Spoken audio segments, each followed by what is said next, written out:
one last topic is left. We'll just start. So what is left is privacy. So privacy, it is a protection of personal information given online while carrying out some online activity or transaction. So you already might be knowing about this, that privacy is the protection of one's own property online, whether it is my any data regarding my social networking sites, or whether it is any confidential information like my credit card or debit card information. Okay, and you can also see here users location, users buying history, users preferences. So privacy is generally protection of one's own online rights. Okay, whenever you are logged in online, you have to make sure that your privacy is always protected, and your confidential data or information is not hijacked by anyone or not jeopardized by anybody. That is what you should understand by privacy. So both buyer and the seller must provide the correct information to each other. So you should provide a correct information to either to the buyer if you are buying something, purchasing something, and the buyer should also provide correct information to you.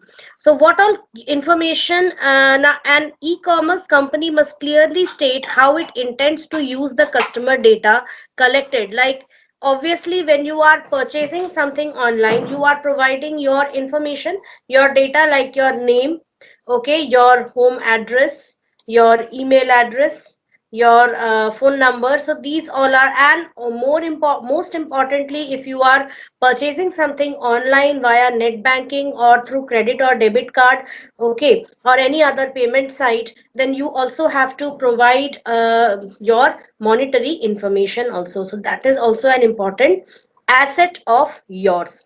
So this data should also be protected online.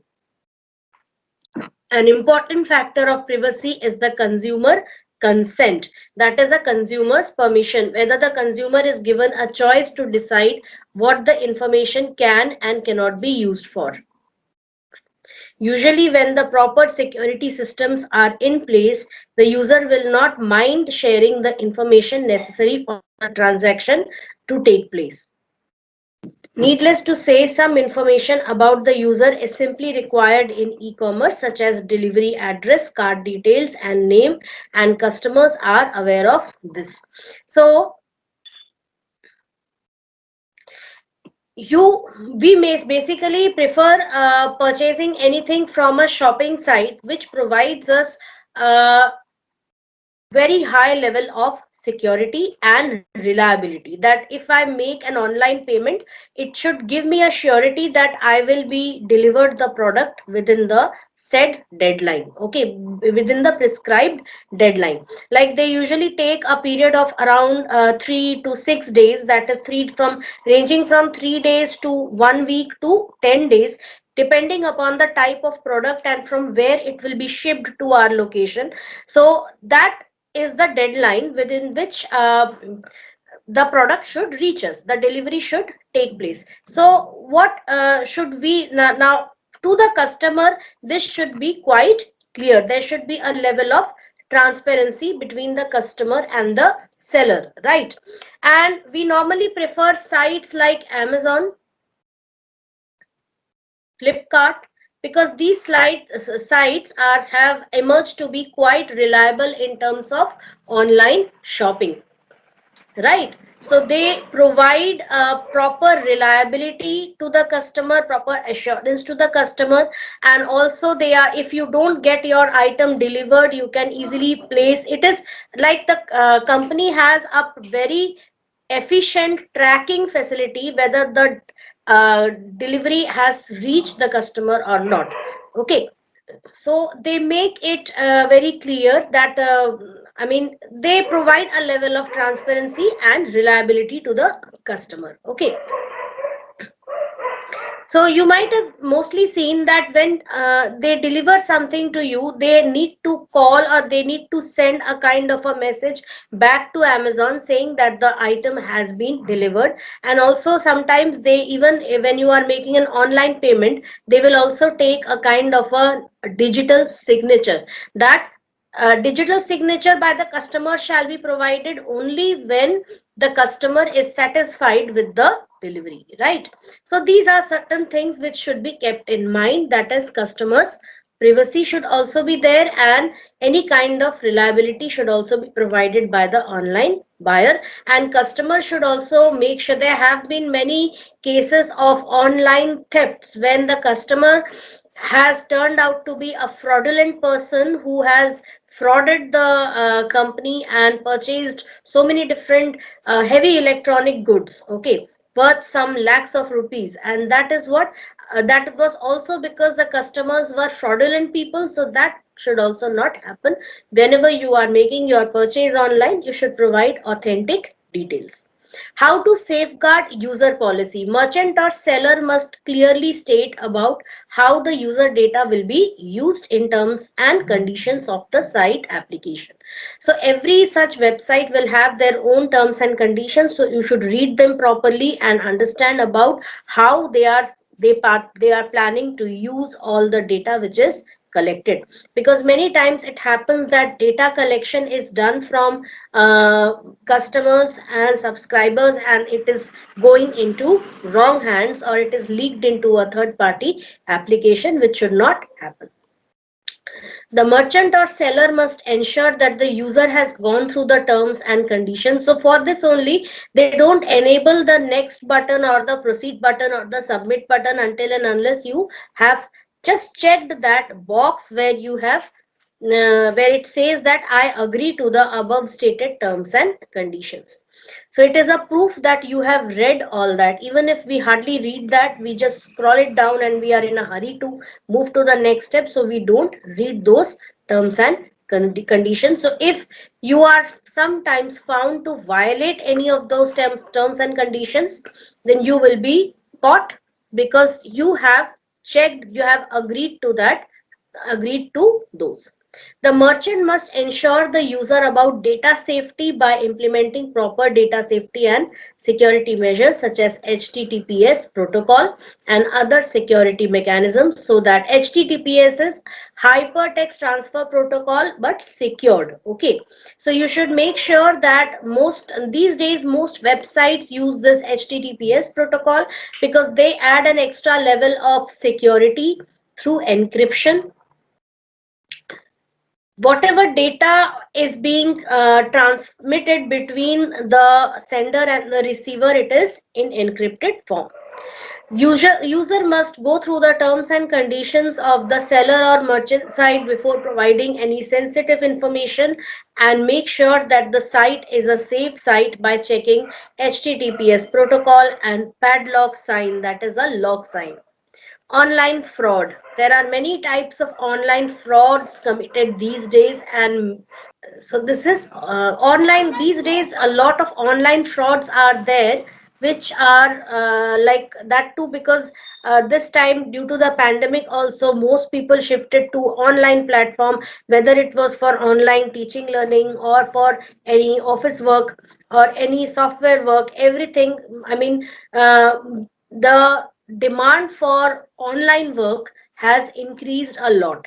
That is why online fraud has also increased, like non-delivered goods. You purchase something online, you make online payment. Some sites are so shrewd and cunning that they don't have a cash on delivery or pay on delivery option, just to force the person to buy anything online. And they would give you a stipulated time, stipulated deadline, but they will not uh, many times it happens that they don't uh, deliver the goods within that time. Sometimes it takes a lot of time, and sometimes they don't deliver the goods at all. And even if you try to contact them, they will either not pick up your phone, or they will keep ignoring your calls.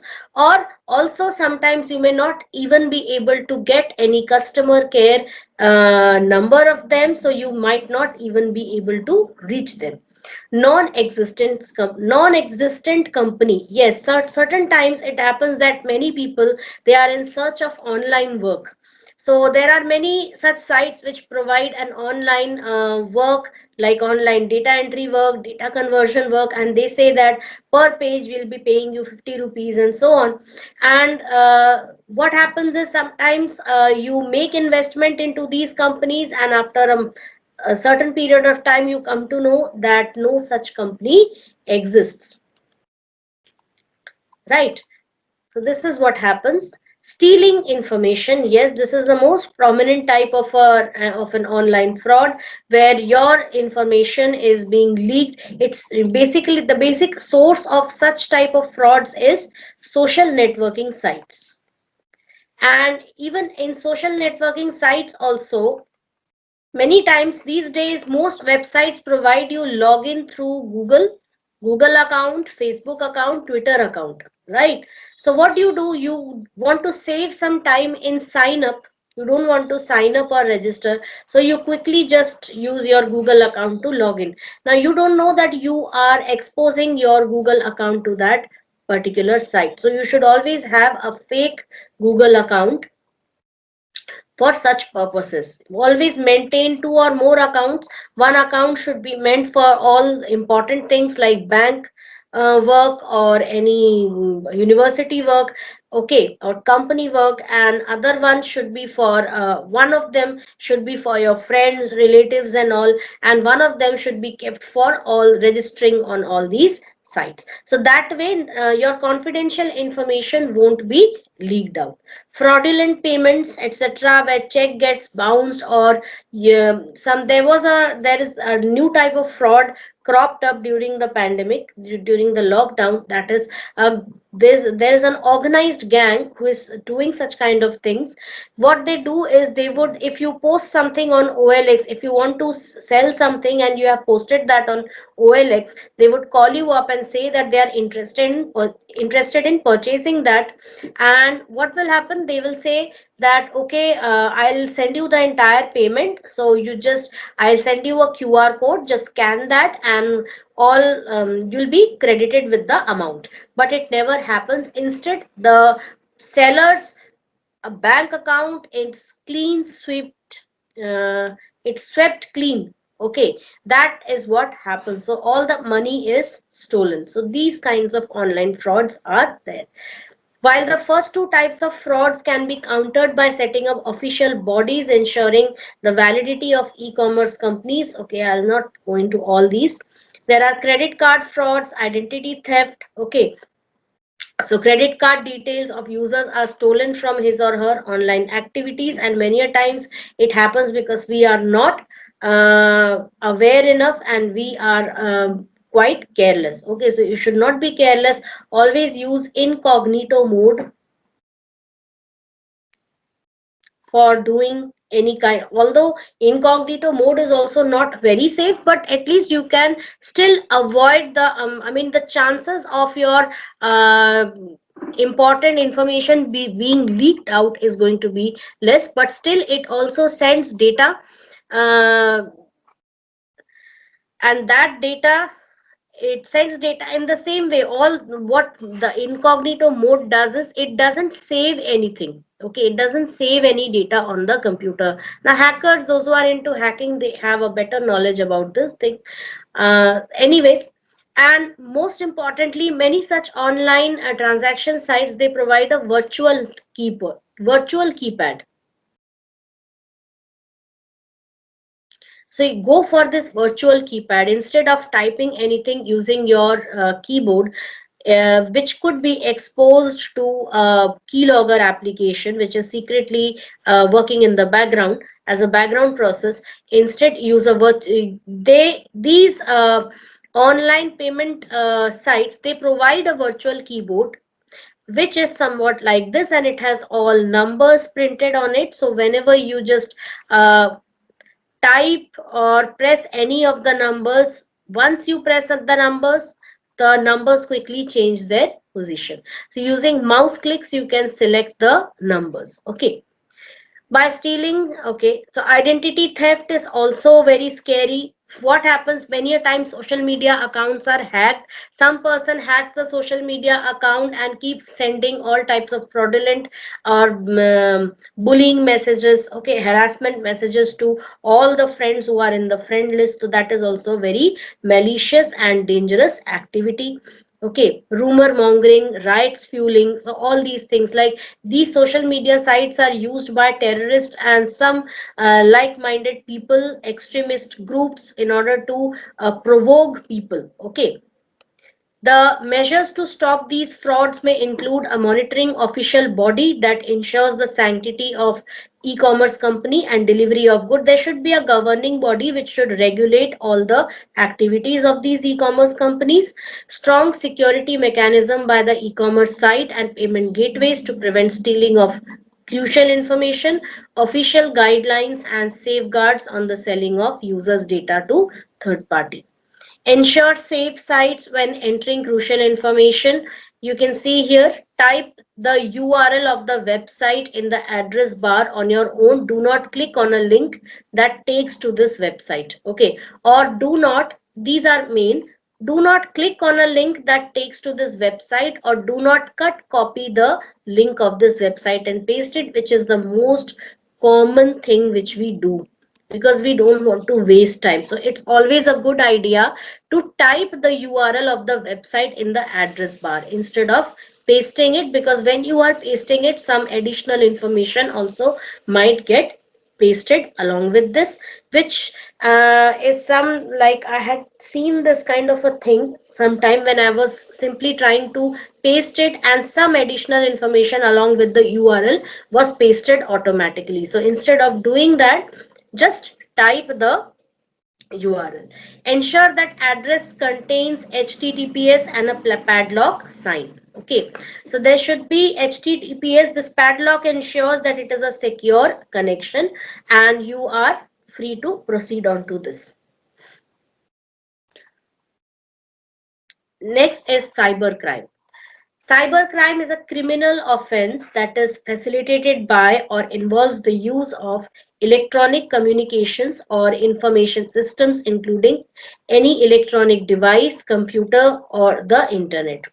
The cybercrime is a general term that covers crimes like phishing, credit card frauds, illegal downloading, industrial espionage, child pornography, cyberbullying, cyber stalking, cyber terrorism, creation and or distribution of viruses, spam, and so on. So this is main. This is the definition of cybercrime. So this is important. Information theft. You already know what is information theft, that is stealing of information. Phishing is one very prominent type of a theft. It is a practice of attempting to acquire sensitive information from individuals over the internet by means of deception. So it may appear that you get a phishing mail and it contains a link. It might appear like any uh, proper email from your bank, okay, or from any social networking site.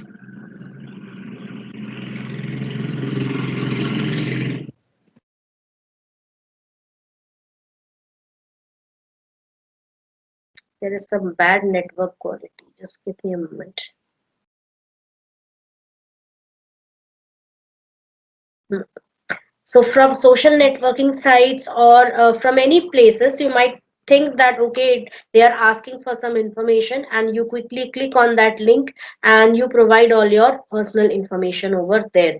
Okay, so that is known as phishing. So it is a play on phishing. It's like phishing. That is, what do we do for phishing? We put a bait. Okay, and that is, this is exactly the same. These fraudulent people, they also put a bait in the form of a fraud phishing email, and the one who picks up the bait is the victim. So this is how it is. Victims click on a link in email believing it is legitimate. They enter personal information. It goes to the fraudsters. They compile the stolen data and sell it online or use it themselves. Okay. Oh, this is how, from where they start. Fraudsters, they build a fake website, sends out thousands of phishing emails with link to fake website. Then We click on it, then they compile the stolen data, and the cycle continues, right? Social engineering or pretexting. They pose as a legitimate business or government officials to obtain your personal information from financial institutions, telephone companies, and other sources. So they would call you saying that we are performing a kind of an upgrade, or we are upgrading the debit card of all the customers. So we are confirming for information. Let me tell you, no bank in the world will ask you, being commerce students, you already know, no bank in the world will ever ask you for any type of confidential information regarding your credit card, debit card number, or your bank account, because they already have superior systems working there, and they have a lot of backup systems also in case they happen to lose the data or upgrade their system. So under no circumstances will they ask for such data. If somebody is asking, it means that person is fake. Scams. Any fraudulent business practice that extracts money from an unsuspecting, ignorant person is called a scams. And these days, scams are becoming a huge menace, online menace. Okay, let's see one of the examples here, and I'll also give you some example on my own. Mrinalini wanted to gift her friend a customized bracelet whose picture she saw of a photo sharing website that listed the design and cost of customization. So customized bracelets are those where you can get some name engraved on it, okay, or you can just add something to it. So you can customize it according to your own requirement, but you'll have to pay for it. Mrinalini happily transferred an advance payment of 2450 rupees to the account mentioned on the site and was promised a date of delivery, but to her shock the gift never arrived. Even after repeated calls, she only had a promise that it would be delivered soon, and suddenly that website account was deleted from the photo sharing website, and even the numbers went dead. Okay, and one more thing, there is one more thing which you need to be very careful with. It's something known as Nigerian prince scam. Just search it somewhere. Nigerian prince scam. It's a very major type of scam. One of my friends was one of the victims of it. What happened is, what happens these days is, she got a friend request from some account which claimed to be that of a foreigner, a British person. She got a friend request from that person, and they started conversing, and very soon, within one day, they shared the contact numbers, because the person said that I usually don't stay online on Facebook, so that's why it would be better if we chat on WhatsApp. So they did that, and after about this conversation continued for 2 3 days, and after about a period of within mere 2 3 days, she happened to accidentally share her home address, okay, to that person. And what happened, he said that, oh, he quickly sent her a photo saying that I have shipped a huge gift for you. And it was a photo of so many things. There was an Apple iPhone, there was a Gucci bag, branded bag, okay, there was branded uh, what do we say, watch, wristwatch was there, and many other things, jewels were also there. There were 2 3 bags, there were many things, there were some clothes, right? And also he said that I'm also sending an amount of about some 16,000 million pounds, okay. And you can just imagine what is 60,000 million, sorry, 16,000 million pounds. That could be some 3 lakh rupees, Indian rupees, okay. So that is like, and what she had to do is, he said that you'll have to just go to the airport and clear that, because they won't allow this much, um, these many things which is being imported from outside. So obviously some custom duty is involved, so you'll have to pay that money and you have to clear that gift. So, and the next day she got a call from someone saying that we are calling from Indira Gandhi International Airport, and you have to pay an amount of 30,000 rupees to clear that amount. So this is a type of a fraud. Never accept any gladly, because I was involved. I What I did was I told her I helped her in blocking the calls, and I advised her not to do this, okay, not to move forward. Otherwise, she was ready to go there and pay this money. And there have been cases where people have even paid money equivalent to 48 lakh rupees, 30 lakh rupees, 20 lakh rupees to such people. Actually, this is nothing but these are groups of people who are organized, and they are committing this kind of a crime, and they work in groups, and they are so well trained, and they are so well practiced that they are able to dupe any type of people. Okay, so mostly they target women who are in their 30s and who are singles, divorcees, or unmarried women. Okay, or not only that, but men, or equally men are also targeted. So this is a type of a scam.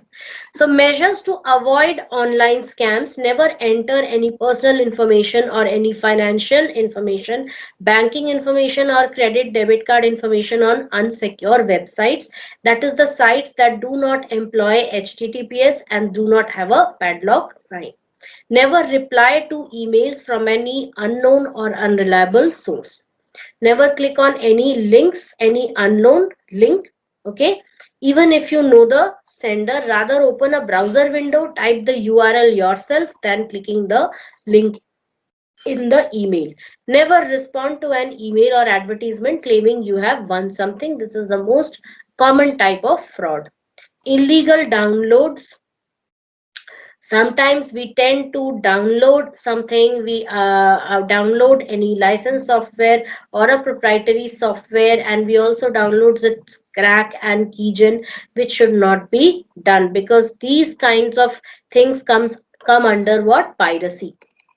Although we practice piracy without fearing anything, but this should not be done. For example, a movie or a photograph or a video is copyrighted in the favor of the creator, owner, or producer. What people do is, whenever a new movie is released in the theaters nowadays, they are being released on the OTT platforms. But when the movies are released, we used to be released in the theaters, you used to get hall prints 2 or 3 days later. What happens? There are people, these people, they book the tickets for first day first show, and they go there with a spy camera, and they film the entire movie as it is playing, and they release it on online platforms. So that also comes under illegal downloads and uploads.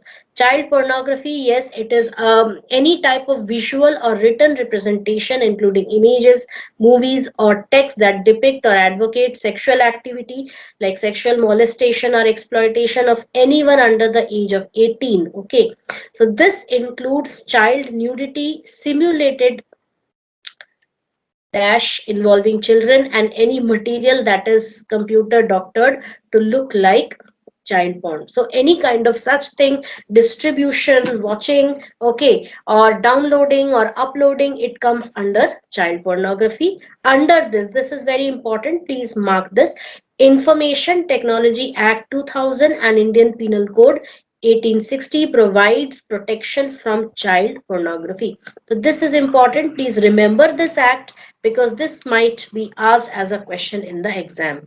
Okay, and by child we mean any minor person who is below the age of 18 years. According to the new amended Information Technology Bill, Section 67 has been amended, that not only creating and transmitting obscene material, but also browsing such sites is an offense. Right? So you will find that whenever you are trying to browse such sites, they are already blocked by the government. Okay, there are certain like there is a type of a web known as deep web, which normally allows you entry into such kind of sites which you will not find on this www, that is world wide web. So that's a dark world. Please, my request, do not ever dare to go into that. Computer forensics. Digital forensics or computer forensics refers to the method used for interpretation of computer media for digital evidence. So computer forensics provides our legal system with a way to recover data from electronic or digital devices. That is, if like a few months ago, what was happening in the drugs case, all that information, it was a conversation on WhatsApp. Okay, and that was, I mean, the cybercrime department was able to extract all that information. That was because of computer forensics. So computer forensics is a systematic process that interprets electronic data for use in a court of law. The goal of the process is to preserve any evidence in its most original form. Now what happens many a times when some person is murdered, okay, might be a crime of passion, it might be some kind of a jealousy by someone, and what is checked, the social networking accounts are hacked and the conversations are checked, the latest conversations are monitored, because there could be some clue about that person promising committing to meet some other person at a specified location, and maybe that location was the last identified location of that person. Okay, you might be thinking I watched too much of Crime Patrol. So yeah, there was a time when I was a Crime Patrol buff. So so that's why I got few things from there, some clues from there. So it's like that only. So they reconstruct past. They help in reconstructing past events. But there was a show on Discovery I used to see.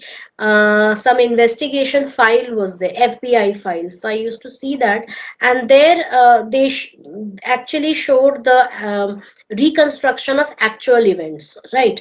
So they with the help of computer, they have a databases of different types of features, facial features, the top, the middle, and the bottoms. And what they do is, they, depending upon the description given by the witnesses, they recreate the person's image. So that is also very important. So they help in performing a structured investigation by collecting, identifying, and validating the digital information for the purpose of reconstructing past events. Important practices of computer forensics. Computer forensics combines the elements of law and computer science so as to collect the digital evidences while ensuring that the collection process has regained data integrity. So what they do is, first is data identification, project planning, data capture, data processing, data analysis, data display. You don't need to go into all this thing, right? So I'm just skipping that part. Cyber law and IT Act. Main is this. So it is a generic term which refers to all the legal and regulatory aspects of internet and world wide web, what you can and what you cannot do on the online, in the online world. Anything concerned with or related to or emanating from any legal aspects or issues concerning any activity of netizens and others, like online bullying. If you are sending threat messages online to someone, okay, if you are bullying someone, even if there is a couple and one of them forces the other to do some kind of an illegitimate activity, so that comes under cyber crime, right? And it is regulated by cyber law. So the growth of electronic commerce has propelled the need for vibrant, and because these days there was in olden days we didn't have the cyber law much. In our times, we in 1990s we never even heard about this term. But nowadays, because as more and more people are coming online, and there is a huge, it's a huge online world out there, and lots of criminal activities are taking place, hence it paved the way for creating cyber law and IT Act. So it is important because it touches almost all aspects of transactions and activities on and concerning the internet, the world wide web, and cyberspace. So India's IT Act and IT Amendment Act, this is important. So in India, cyber laws are enforced through Information Technology Act 2000. That is, it was launched in the year 2000. As I said before, year 2000, in the 1990s, I didn't even heard about this term. So which was notified on 17th October 2000. It is based on the United Nations Commission for International Trade Related Laws. So IT Act 2000's prime purpose was to provide legal recognition to electronic commerce and to facilitate filling of electronic records with the government, that is to provide the legal infrastructure for e-commerce in India. So all these things, please just study them, just read them. Digital signatures, authentication of electronic records by digital signatures gets legal recognition. That is, earlier it was not recognized. If you are signing something online, it is not considered, but now it is recognized as a proper signature. Electronic governance, e-documents get legal recognition. That is, if you don't need to actually physically carry your documents, you can easily just get them scanned and store them online. Or even your report cards, like this year's 12th class report cards were actually generated online, right? And they were stored in the e-vault, DigiLocker. They were able to access it through Digital India scam. Under Digital India, DigiLocker is one of the online vault services which is provided to people to save their online documents. So all that was the mark sheet was actually given to them in the form of an online asset. Okay, so that also became possible. Offenses and penalties: maximum penalty for any damage to computers or computer systems is up to 1 crore rupees. Amendments to other laws and other related acts were also amended, which are in line with the IT Act. Technology and society.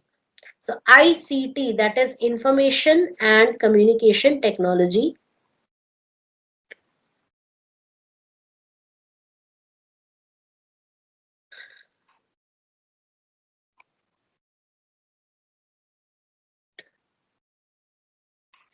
So ICT, information technology, and communication and networking technology, both when they are combined, it forms ICT, that is information and communication technology. So it enables greater efficiency in economic and social processes, enhances the effectiveness of cooperation between different stakeholders. Increase stakeholders means people who are involved. Increase the volume and range of information available to people, businesses, and governments. Systemic impacts which ICTs have had on the development of economies, societies, and culture include: economic impacts include the globalization of products and goods and services, changes in international trade. Okay, let me see. All that blah blah is not needed. Okay. Let's see.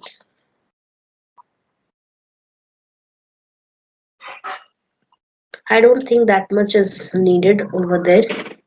What all things these are main? You can perform secure transactions, ease and availability, that is, you don't have to stand in long queues for fund withdrawal with the use of ATM card and internet banking. You can easily perform online transactions, pay your bills online. Okay, net banking has become made it very easy. Global market, that is now sitting at home, you can purchase anything from any part of the world. E-waste management, electronic waste or e-waste. Okay, like suppose my earphone is not working and there is no way of recovering it, it becomes an e-waste. Okay, my keyboard has almost lost more than 50% of its keys, it's an e-waste. Mouse is not working, its wire was chewed by the rats, it becomes an e-waste. So this e-waste is obviously not decomposable. So how to use it? Like discarded computers, office electronic equipment, entertainment device electronics, mobile phones, television sets, refrigerators. Okay, so these are destined for reuse, resale, salvage, that is taking out some useful material out of it. Like for example, the chip might be working, or the print PCB, the printed circuit board might still be working, the LED might be working. So that is salvaging important components from it, recycling or disposal. Of all the different types of waste, electronic waste has the characteristics of the fastest growing segment of waste, most valuable due to its basic composition, very hazardous if not handled carefully. So how can you dispose it of? There is like usually electronic waste consists of metallic and non-metallic elements, alloys and compounds such as copper, aluminium, gold, silver, palladium, platinum, nickel, tin. So all these and even arsenic, which is the most poisonous. If not handled properly, it could be hazardous. Okay, if little amount goes into your food, it might not cause immediate death, but prolonged use of it might definitely cause your body parts to stop working one by one. So these are some of the ways for e-waste management, like dismantling, removal of parts containing dangerous substances like CFCs, chlorofluorocarbons, which are very harmful for our ozone layer. Hg, that is, it is actually the chemical symbol for silver. Hg switches, PCB, removal of easily accessible parts containing, yes, it's mercury, it's not silver. I'm taking this back. Hg is actually, it stands for mercury, which is a dangerous substance. It's a poisonous substance. Some part goes into your food and you are dead. Okay, it is that fatal, right? Or even if not dead, it could cause a lot of harm. It could take a toll on your body. Removal of easily accessible parts containing variable substances, cable containing copper, steel, iron, precious metal containing parts. Second, segregation of ferrous metals, that is metals containing iron. Just wait, I'll just complete it. Non-ferrous metals and plastic. It is normally done through a shredder process where it is turned into small shreds. That is very fine pieces. Refurbishment and reuse. Yes, this is very, these days most websites like Amazon and Flipkart, they provide refurbished devices. That is all faulty devices, they are taken and they are repaired and they are, their prices are reduced considerably and they are again resold, right? So that could also be one of the very best ways of reusing these equipments. Recycling, recovery of valuable materials, ferrous metals in electrical or furnaces, non-ferrous metals in smelting plants, precious metals in separating works. Treatment or disposal of dangerous materials and waste. So how to like they have, where they have to be disposed, they should be disposed in closed containers and not be exposed anywhere just like that. Like for example, chlorofluorocarbons are treated thermally, printed circuit board is incinerated, that is burnt or disposed of it in underground storages. Mercury is often recycled or disposed of in underground landfill sites. So benefits are these. Please just go through the benefits of it. So with this, I conclude today's class, students. Thank you, everybody.